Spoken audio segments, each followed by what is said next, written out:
Join me for another awful male protagonist in this fairy tale from a book of Mexican folklore called The Shining Stones, about how you can trick a woman into sleeping with you and then trap her in marriage. The king has an extremely beautiful daughter, but she doesn't want to marry anyone, just no one strikes her fancy.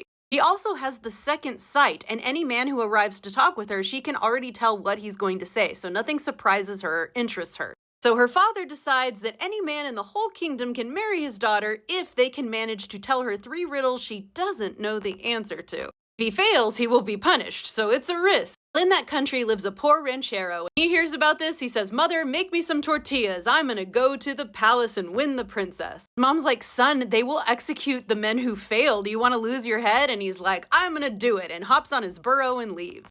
As he's traveling, he comes across a dark forest, and in that forest he sees this light shining, and he thinks, ooh, maybe it's a fire. But when he gets closer, he sees it's a shining stone, and he's like, ooh, I'll keep this. And this happens 2 more times. And the next time the stone shines even brighter, and the next time it's so bright it's unbelievable, and he has these 3 awesome stones he has in his backpack. Amidst finding these stones, he also gets an ox out of a wheat field.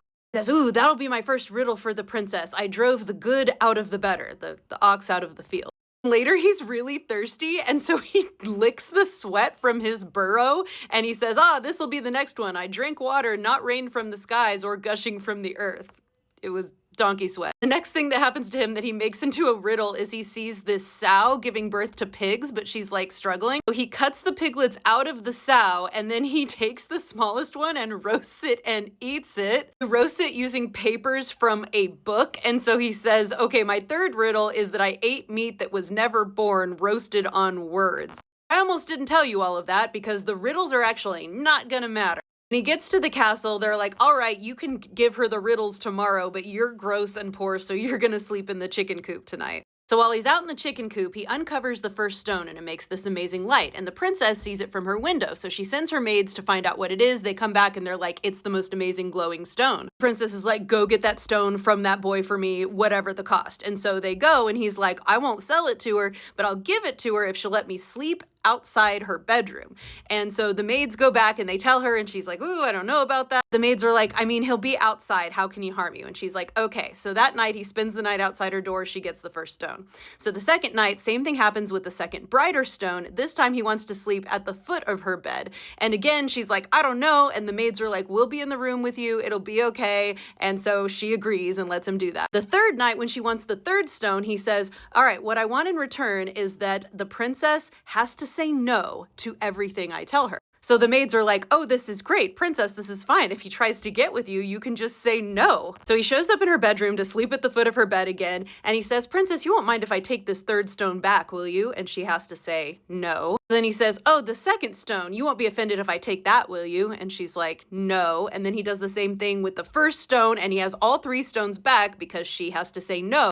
Then he says, princess, you won't be angry if I take your nightgown, will you? And she has to say no. So he takes off her nightgown, puts it in his bag, and says, princess, you won't be angry if I get into bed with you, will you?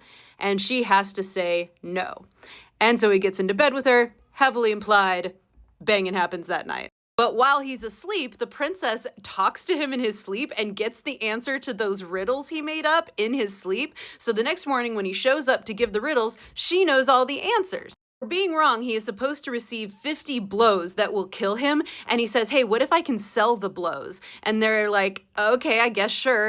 He goes out to where the courtiers are, and he's like, the king gave me a gift, guys, 50 of them. And they're like, we want to buy those from you. He's like, all 50? They're dumb and don't ask questions. So he sells the blows, comes back to the king and says, hey, this courtier gave me 50 pesos for the 50 blows, so I sold them. Then he says, I'll take my prize now. And the king's like, she's not your prize. He's like, oh no, I won her. Here's this amazing stone that I found. Here's another amazing stone I found. Here's another amazing stone I found. And here is your daughter's nightgown, because she gave it to me and spent the night with me. So the king thinks, oh dang, she has to marry him now. And so it was, after sleeping in a chicken coop, our man was now sleeping in the richest and most comfortable beds, covered with silken coverlets, with one of the most desirable of women. And that's how it ends. He gets her in the end by shaming and blackmailing her. I also assume that courtier dies from the 50 blows. Yikes. Honestly, the biggest plot hole for me is that she somehow lost her second sight and didn't see all the tricks he was going to play on her. Unless she wanted him to do it. and it was all consensual. That's easier to stomach.